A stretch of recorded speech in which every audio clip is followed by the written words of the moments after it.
Warning, the Savage Nation contains adult language, adult content, psychological nudity. Listener discretion is advised. And now, the world's most exciting podcast, The Savage Nation, home of borders, language, culture. And here he is, New York Times best-selling author and National Radio Hall of Fame inductee, Michael Savage. Thank you very much. Well, here we go. Another great Michael Savage podcast, the one and only me. Well, now I'm glorifying someone else other than myself. It's not a joke. I spoke with a great guy, Carl Higbie, who you might recognize as one of the great hosts on Newsmax TV. Carl was a Navy SEAL, and not just a Navy SEAL, but he came from a wealthy home in Connecticut. And instead of going the route of self-indulgence, narcissism, he decided to enlist in the United States Navy and became a Navy SEAL. You got to hear his story, especially in our interview that you're about to hear. And you can catch him on Carl Higbie Frontline on Newsmax TV every Monday through Friday at 5 p.m. Eastern Time. You should know, again, before he launched his television career, he served as a Navy SEAL. How did he go from being a Navy SEAL to a TV star? I hope you enjoy hearing his fascinating journey from SEAL to star as much as I did right here on the Michael Savage Podcast. Carl Higbie, thank you for being with us today on the podcast. Many people know you from the TV show that you have on Newsmax TV. They don't know that for many years you served as a U.S. Navy SEAL. I read that you dropped out of the university that you were in as troops were being deployed to Iraq. What actually motivated you to drop out of school and enlist? Honestly, you knock down my buildings, I'm going to your country to knock down yours. Okay. Do you come from a military family? Not my immediate family. Both my grandfathers were in the military, but neither my parents were. And it just kind of felt right. I always wanted to be a Navy SEAL since I was like a little kid. My mom was like, yeah, that's nice. And like pat me on the head, send me on my way. And then after 9/11, I was like, oh, this just got real. And that's when I decided to make the call. But Carl, you always wanted to be a SEAL as a kid. What motivated that, do you think? Movies? I'm gonna blame.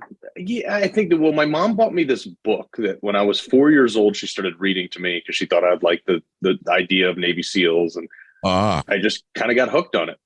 Interesting. Well, today the books would be about how to be a cross-dresser in the Navy. Can you believe what we read yesterday, that they're using a trans person as the outreach coordinator to enlist in the Navy? Why would men want to enlist in the Navy? Maybe you don't want to even get into this, but, it's not about the transsexual situation. It's about the derangement of using that individual as an enlistment person. Yeah, I'm going to be talking about this. We talked about it a little bit yesterday, but I'm going to be talking about this for a while now because this like actually hurts my soul. It's like the military is not a social experiment. The military's job is to put bullets in bad guys. And unless you're doing something to forward that motion, then you're not helping the U.S. military. We have nuclear submarines that can launch missiles anywhere in the world at any given time from any given place. And we're out there putting some drag queen weirdo on the front of, the TikTok, which is not even, secure platform for, the U.S. military should be using, mind you. And we're going to put that out there and say, oh, Gen Z, we're trying to attract Gen Z. Maybe skip a generation. Gen Z is the same one that eats Tide Pods, okay? I think we should focus on how we should kill bad guys and not how we should make people not have the SADs for not being able to wear a skirt. Well, I think that says it all. But, what does it do to the morale within the Navy? Karen, who works for me, her brother's in the Navy, not a SEAL. Yeah. And she said all the guys around him are really solid guys, but they're sick to their stomach over this. Well, they wonder why they're down 20% recruiting in the Navy this year, 30% in the reserves. It's because of this garbage. They're like, hey, let's be more woke. It's the same thing as Bud Light. Bud Light was like, hey, let's be less fratty. Okay, there goes 50% of your sales in like a month. The military's the same thing. Guys are not going to put their life on the line for a bunch of rando, RuPauls running around with squirt guns. Well, I was going to ask you, would you have enlisted if we had the same, let us say, mentality that we have today? No. No.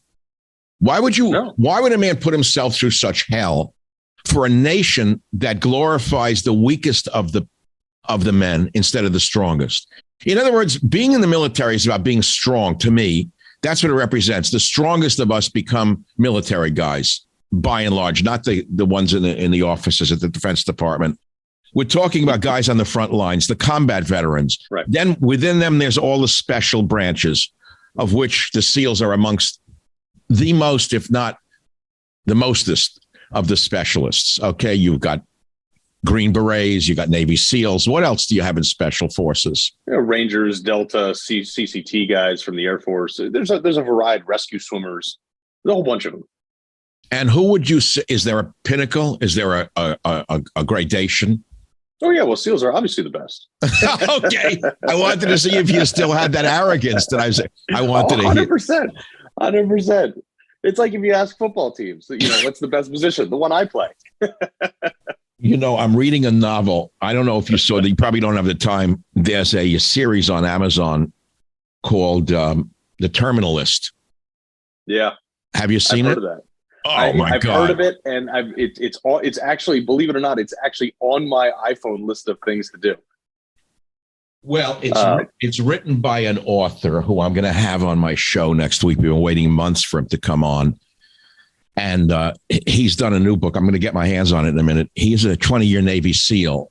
And I'm going to read his bio to you for a minute so you can tell me what it means in terms of the gradations. But the training that's exhibited in The Terminalist in the series, it's an 8-part series on Amazon. Yeah. They show them training down in San Diego, where the SEAL headquarters are, apparently down on what's the Coronado Island? Yeah, Coronado. Right? Were you there? Is that where you trained? Yeah, the NSW compound is right down there in the south end of the island. Well, what's with the log? What's with holding? Michael, look, the one thing that Buds has mastered is finding a way to make everything suck. Something you previously loved, they can figure out a way to make you hate it, and that's the whole point of the training right there. They want to take everyday stuff and make it hurt so bad that they want to test your mettle. Sounds like my father. God rest his soul. He used to say to me things, he was an immigrant and he was afraid of what would happen to me if I wasn't pushed around enough by him. So, he would say things like, you're too weak and stuff like that. He didn't motivate me. Yeah. He didn't motivate me by encouraging me. He motivated me in the old school way of negating me. Is that what they do in the SEALs? Is they run you down? Oh, look, it's almost comical. Like, I don't think anybody made it through that didn't have a sense of humor, because you run 6 miles a day just to eat. And then on top of that, you got your 4 mile time runs, your O courses, your ruck runs, your 2 nautical mile ocean swims. You've got all the other PT and the beat downs and, thousands and thousands of push-ups a day. And you just got to look at the guy next to you and be like, yo, are you as tired as I am? Yep. Well, that sucks. And, you're cold, wet, and sandy. But at the end of the day, it's like, I was getting paid by taxpayer money to work out on the beach in Southern California. I get life it. has been worse. Michael Savage, a host like no other. I love trees. I have a master's degree in botany. I'm a famous ethnobotanist. Did you know that? This is the greatest company on earth for trees. Why don't you breathe some life into your own backyard with FastGrowingTrees.com this spring? Please. It's beautiful. FastGrowingTrees.com's plant experts curate thousands of easy-to-grow plant, shrub, and tree varieties for your unique climate. Meyer lemons to evergreens and everything in between. I just ordered some southern magnolias for my garden. I love fast-growing trees because I found the trees I was looking for at a great price, and you will too. I love mandarin oranges, for example. Join over 1.5 million happy, fast-growing trees customers. Go to fastgrowingtrees.com/savage right now, and you will get 15% off your entire order. You heard me right. 15% off. That's a big deal. Get 15% off at fastgrowingtrees.com/savage. They're a great site. You get the trees you want. I've used them to order the southern magnolias that I want and the other little citrus things that I love. They're amazing. Please go to fastgrowingtrees.com/savage right now. So, how did you go from being a Navy SEAL to TV? What were your steps along the way? I think what people listening to this podcast will be interested in is, I see a lot of former military speaking on television. There's a little different of being a guest and being a host. Being a host is a tough job. It's a very, very concentrated job, very hard to do. How did you get here to this stage? Well, I think to go back to your thing, it's like a good anchor and a journalist. It's very hard to do that. I'm just me. I'm not like a advanced journalist. I'll probably never win any awards. I'm just a guy who happens to have a camera there, having a conversation with a bunch of people that I'm really interested in what they have to say. Well, I think that's the way to look at it. By the way, that's the way I approached media my whole life, which is natural conversation on the radio. In other words, I didn't train in radio. I did other things. Age 52, right. I went into radio when most people had been retired for 15 years. It was my fourth career. And I can't believe 26 years went by so quickly, but they do. They're gone before you know it. But I conversed in a natural manner with callers, which is, I think, what distinguished me from others in radio, which was talking with people like they mattered. Yeah, not like reading questions and intros and things. Well, I'm reading questions with you. It sounds pretty natural. Well, yeah, I'm good at faking it. I'll tell you that. Yeah. So no, I'm also massively dyslexic. So I like reading a prompter is like the hardest thing I do every day. Wow. I think that's very true. That's almost murder for me. The times I was on TV that I had a prompter, I could not. If I'm looking at a chart, it's like an eye chart to me in a doctor's office. Yeah, I'm reading the letters and like, okay, I'm going to read the script and sound like I'm talking to somebody. How? Right. Yeah. So where did you go? But when you served 2 tours of duty in Operation Iraqi Freedom, you reached the rank of Special Warfare Operator First Class. Okay. How did you go from there to media? So in 2009, you've probably seen the movie American Sniper, right? Yes. You know that guy in the movie that was going around drilling holes in people's heads? Yeah. So we actually ended up catching that guy in real life. And so he did what every terrorist does, is claim that, I'm a victim of prisoner abuse. The Americans abused me. And of course, under Obama, it was increasingly politicized. They were like, let's put him on trial. There's no evidence, but who cares? You mean put the SEALs on trial? Oh, yeah. We all went to trial. My charges were never there was 8 of us investigated. My charges were dropped in pretrial. And then 3 guys actually went and stood court-martial. They flew us all back to Iraq to stand court-martial to have this guy, this terrorist, testified against us. Oh, my God. So I was like, this is garbage. This is not what I signed up for. I was like, he had a gun on target. We were legally within our authority to kill him. And we didn't. We brought him back because we were asked to try to keep him alive for the value of intelligence he would have. Amazing. So we do what we're told at great personal risk to ourselves. One of the guys who was on trial actually was the guy who tackled him and wrestled the gun from him. And then there's a great book about it called Honor and Betrayal. And Honor and Betrayal. It sounds familiar. So I came back from that court martial and I was like, this is crap. I'm gonna write a book about how messed up the system is. And I wasn't specific about that case because it was still ongoing at the time I wrote the book. But on active duty, I published my first book called Battle on the Home Front and said there's some serious problems with the structure and the military and also the federal government on all the way up to the top. Fox News obviously put me on right away. And as an active duty SEAL, you could imagine how that ruffled a little bit of feathers. Mm-hmm. So they were like, that's the kickoff of it. And it kind of became just a natural thing for me to say, I've had enough. Raise your hand. Like I was one of the few people who was willing to raise their hand, be like, anybody else think this is crazy? And it gained momentum. And that's how I ended up in TV. I raised money for a few falsely accused Marines at Haditha. Remember the Haditha case? Yeah, I do. I went crazy on the radio. I raised money for their defense.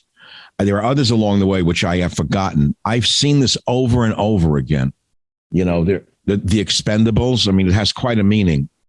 Sure. And all of these novels, like by Jack Carr, Only the Dead, that's his name, are always about a person who risks their life for the country and then gets shafted by the very country they risked their life for.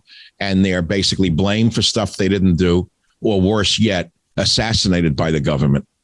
Right. Well, look, at the end of the day, in his series. But the problem is like, if you're going to send young guys, the bulk of SEALs who go in there, are under 30 years old, and you're going to send us in there. You're going to train us for war for 3 years. The entire training system focuses around violence of action and killing bad guys. And then you want us to go over there and build schools and show tolerance for a bunch of people you just spent 3 years teaching us to hate. Unbelievable. Let's get our priorities straight. You want to be diplomatic, send diplomats. But when that doesn't work, send soldiers. We'll kill bad guys and we'll break their stuff. Well, it's like Biden sending 1,500 troops to the border. We know they're going to give out tacos and diapers. They're actually probably put there to make sure the Border Patrol doesn't do the job that they're supposed to do. That's what worries me. What's interesting about that is we already have 2,500 National Guard troops down there doing administrative duties. So, and these other 1,500, they released a statement about, they're going to be assisting with warehouse supply, systematic processing. And so basically the Biden administration has reduced these 1,500 troops on the 90-day deployment down to forklift drivers and secretaries. Nice job. Well, it's getting worse by the day. And then we read this morning that I had Colonel McGinnis on yesterday, interviewed him. I don't know if you know him. He's a great guy, about this Russia-Ukraine drone thing. Mm-hmm. Russia now says the USA masterminded the drone attack on the Kremlin. We don't know who to believe. We don't know who's behind what. We don't know whether it's an FSB false flag, whether it's Ukraine actually did it, whether Russia did it. Now Russia's saying the USA did it. And so someone has to step in and stop this. And I don't want to drag you into this because it's a sensitive issue for Newsmax TV. I know the position of the network. I'd rather stick to Carl Higbie. Just this year, you got your own show, Carl Higbie Frontline. You were on in the past on Saturdays, right? That's when I was on your show in the past. I started on Saturdays, and then they moved me to Saturdays and Sundays, where I did the Wake Up America Weekend franchise. And then recently, Chris Ruddy gave me the opportunity to do this. So I'm pretty pumped about it. Chris is a friend of mine. I've known him since the beginning, since he only had a website. He's a great guy. And he's a true believer in what he has on his TV. People don't know he really is a true believer. I've known him a long time. So you have your own show, Carl Higbie Frontline, which I was a guest on this week, by the way. And things are being shaken up at the network, which I guess we can't talk about. We don't even know what's coming. But I just learned this morning that they moved one show out. They're putting in a panel at night. I think you know about that one. I haven't seen it yet. I'm anxious to see it. I've heard the rumblings, but it should be good from what I'm hearing. I don't know, but I don't know where I'm going to be or when I'm going to be on anymore as an infrequent guest. So you have a home on my show. I grew up listening to your radio program. You have a home on my show anytime you want to come on. Aside from coming on your show, which is incredible, what a great invitation that is. You said that yesterday when we began to speak. You said that you grew up listening to my radio show. I think it'd be interesting, aside from my own ego being massaged. How old were you? Where did you hear the show? What did you hear? What did it do to you? So back 2010, I had a couple buddies that were really into your radio. They were like, well, you got to listen to this guy, Michael Savage. I'm like, all right, cool. So I, get on whatever time it was. And I started listening to it in my car on my, way home from work. Or where? What city? Connecticut, in Greenwich.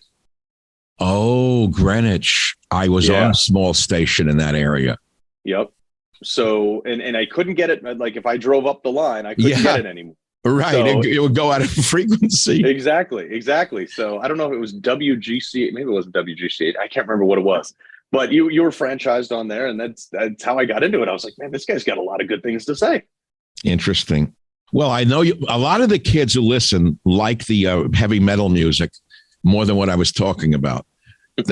I hooked them with Motley Crue to open the show, and the hot music got a lot of young guys listening.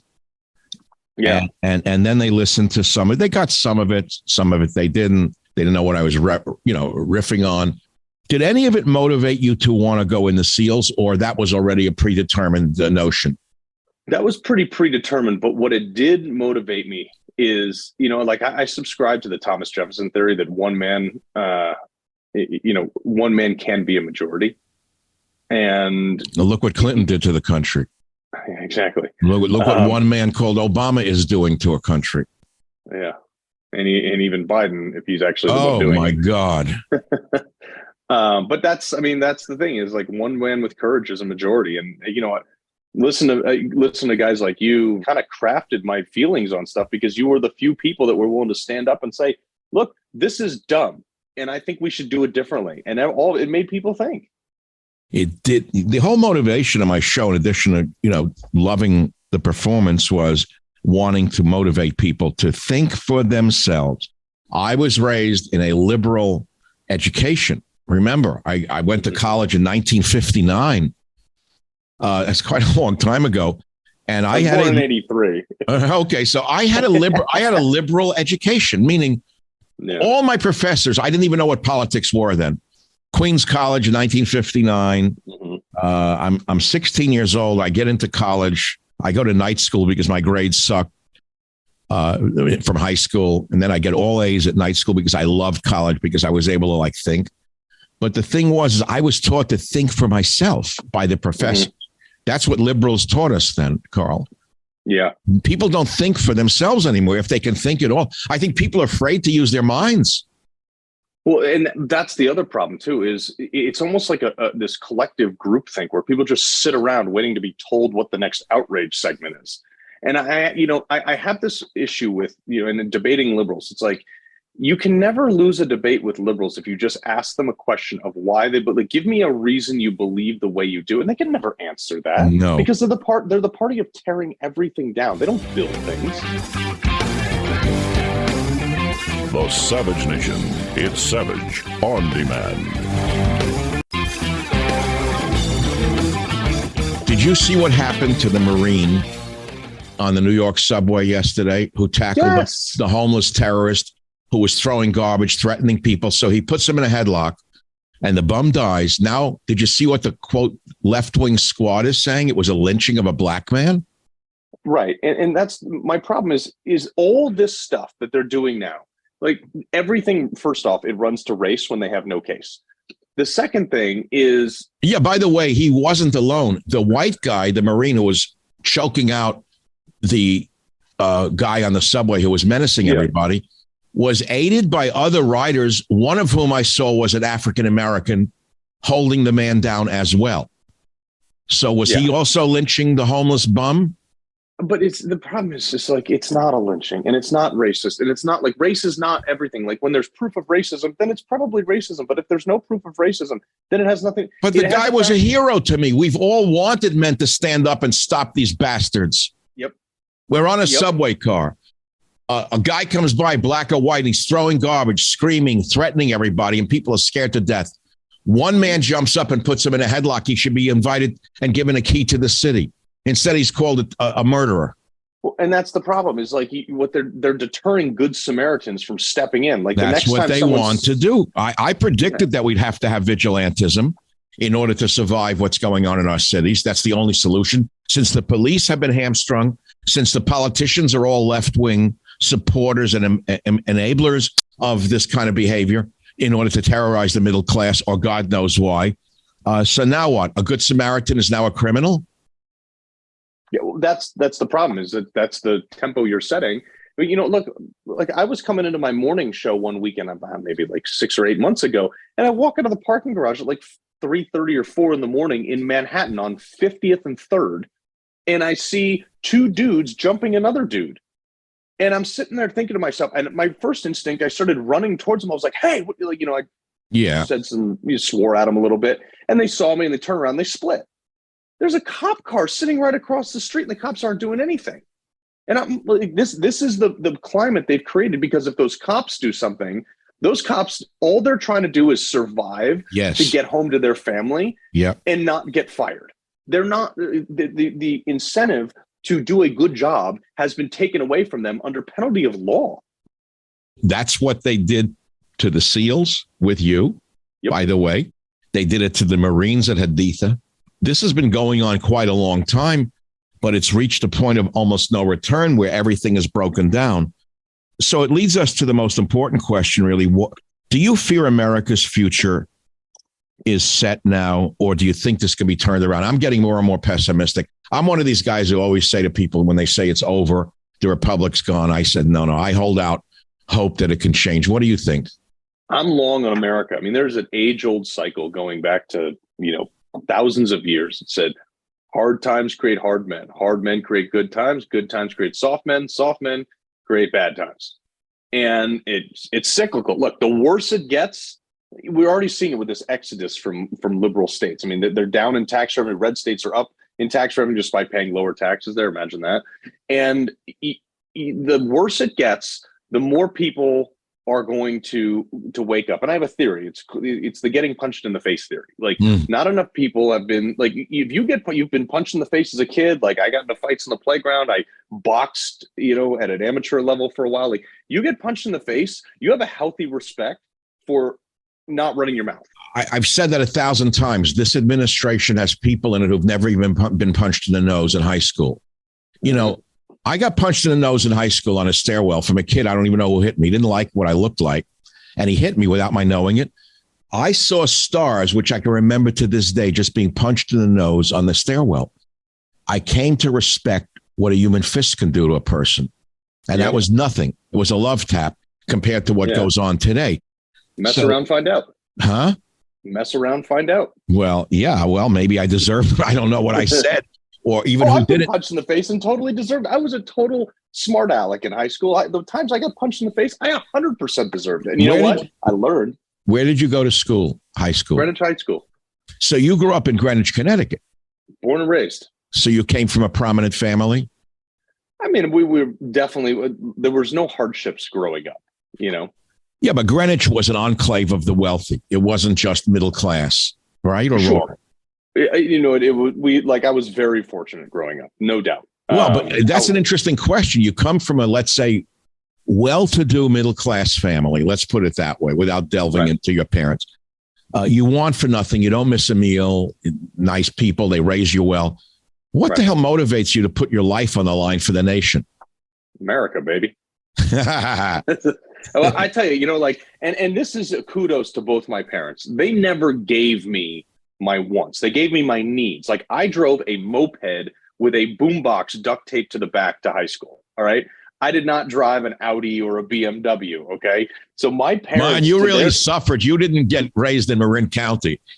So I'm telling you, I've always marched to my own drum. I'm a bit of a weirdo, but it is what it is. The big thing and kudos to my parents to this day, they always made sure that they instilled the value of the dollar in me. Like, look, I had a job when I was 14 years old after school and during the summer. That was the job. I always had to work. My father made me for a paint store. The working is so important to a boy in particular. I should say anyone today, but I made my kid go to work, and he's a very successful businessman. And he says it's because you forced me to take 2 buses to Burger King when I was 14 years old. And you didn't do it with anger. You didn't say, I'm doing it because you're no good. You said, Russ, I'm sorry, but your friends are playing today, but I want you to learn the value of work. I'd like you to take that job at Burger King. He said, I did it. I did it for you because you asked me to do it, Well, the other thing is on that too, and this is what my parents always told me, which was, I don't care if you're cleaning toilet bowls. You want the cleanest toilet bowls this side of the Mississippi. Because no matter what you do, if it's the most minuscule job on the planet, you do it to the best of your ability. You wake up every day and you earn that job. There's a saying in the team that says, earn your trident every day. Because the one day you don't earn your trident is the day that you miss enough training to get shot. And what is a trident? What is a trident for those listening? That thing that I wear here, the little gold pin, it's the SEAL designator, the pin. Do people recognize that when you wear it? Do they know what it is? The ones who need to know, and the ones who don't, I don't really care. So that's an in-crowd thing. Military guys. Yeah, I mean, military guys definitely know, but a lot of civilians know about it. But the big thing is that's a problem today. Is you have a bunch of people just going through the motions. Kid comes out of college, Ivy League, wants to get like $100,000 a year job, and they get but they don't want to do the work. Like they're not proud of what they do. Like every day, like when I go on air, like my job is to crush it. And I explain this to my team, who is fantastic, by the way. I mean, my team has my back on everything. I say to them every day, like our job is to deliver a show that is good enough to want to make people watch, because the more people watch, the more we can charge for ads. The more ads we have, the more insured our paychecks You're are. reminding them it's a business. That's right. Yeah. And you have to do that every day in the media, because people who work for you generally don't know it's a business. They think it's like a college experiment. Correct. Especially if they're younger. It's like all like fun to them. So there's a bottom line to everything. And like, I come from a business background. I dabbled in private equity for a while. I've been in construction management. I've done them all. And at the end of the day, you got to make money. And if you're not making money, your product is not selling, then you don't get paid. Carl, you're a naked capitalist. I'm almost embarrassed to say. Anathema to the squid. And I use the word squid because that's what I call the squad, but I shouldn't, because I think SEALs call each other squids, don't they? No, SEALs, that's regular Navy. That's okay, the got people it. with the drag queen I now. saw the sneer on your lips.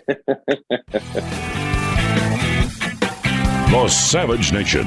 It's savage, uncut, unfiltered, and raw. So you've got a book coming out, which we can conclude with. I know you're running short of time. Coming out this December, Profiles and Freedom Heroes Who Shaped America. Who's in it? So we go back to some of the unsung heroes. We cover George Washington and Ben Franklin, all these guys, but we don't cover what people know about them. We cover the behind the scenes. We cover the fact that like George Washington didn't want to be, he was offered king and he was like, no, that's not how this new government's going to roll. Talk about Ben Franklin, but we also talk about their faults. Oh, yeah. Franklin was a nutcase.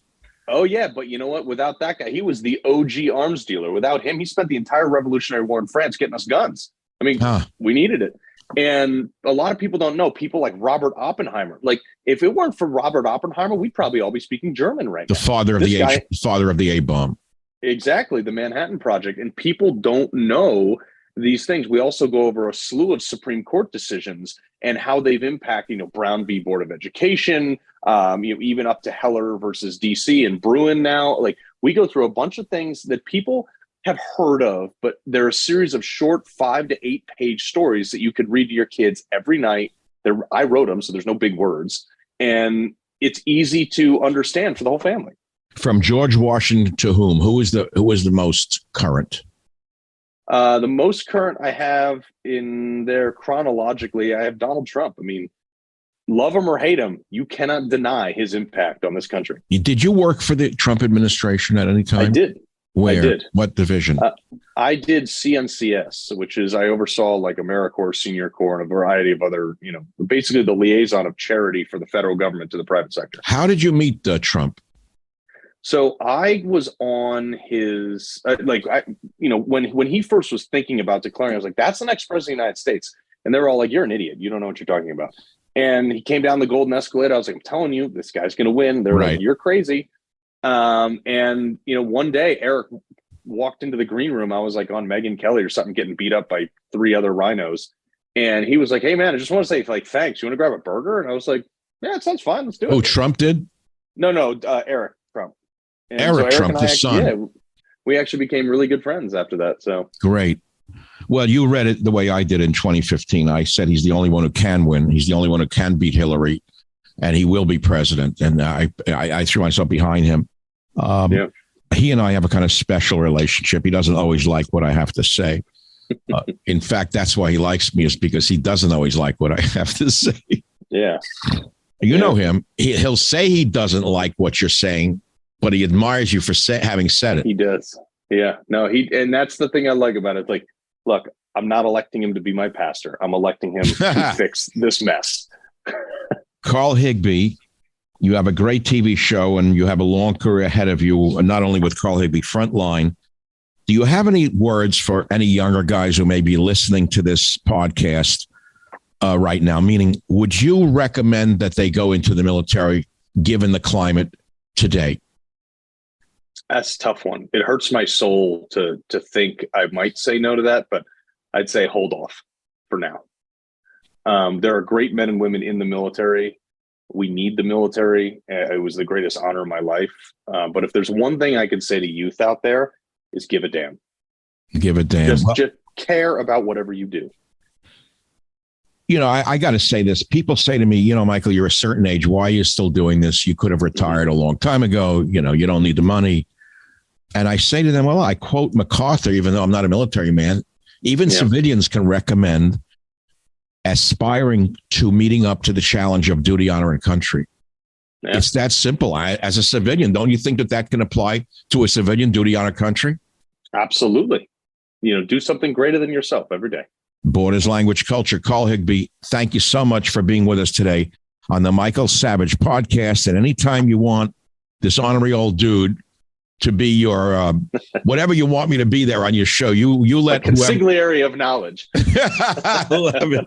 We should give that the moniker underneath, the consigliere of knowledge. I like it. Carl, thanks for having me on your show, and thanks for being on the podcast. Thank you, sir. Bye now. Have a great show tonight. Thank you. You too. Bye now. Well, thank you very much for listening to today's podcast. I hope you've enjoyed it and learned something from it. We have about 400 other episodes available for you to listen to absolutely free. You can go back into our vast library of podcasts and listen to any one of them at any time. And remember this, if you want to listen to my podcast ad-free, sign up for the Savage Premium membership and get access to ad-free podcasts as well as some premium content from our Savage archives. How do you sign up for those ad-free podcasts? Please visit michaelsavage.com for a link. Again, thank you for your listenership. This is Michael Savage.